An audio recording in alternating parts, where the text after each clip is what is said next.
McDonald's'ın burgerlerini test ettiği videosu çektim. Böyle bir Görüntü de ha. Ne McDonald's? McDonald's'ın burgerlerini yedim. McDonald's'ın burgerlerini test ettik. Böyle bir görüntü oldu ve Yusuf dedi ki bunların hamısını 10 saniye yiyerek. Hamısın, bir dənəsini 10 saniyə yeyərəm. Bir dənəsini. 10 saniye yok. 30 saniye sana bak verirəm. Buradan ne yiyebildin yedin.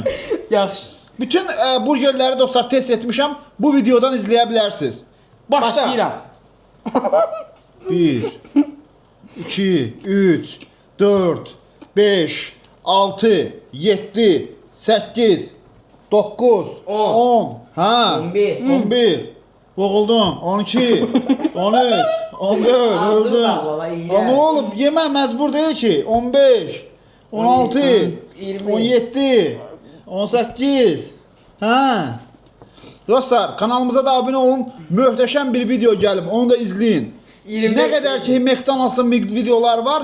McDonald's'ın bir tane ne kadar burgeri var. Hamısını yemeyeceğim kısacağım. Taktırım Allah'ım. Bəli yiyə bilmədi. Özdən müğayət olun. Sizləri sevirik. Yaxşı ki varsınız. Ay yorğunam da. Allah haqqı.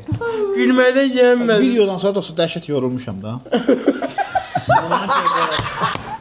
Ana ve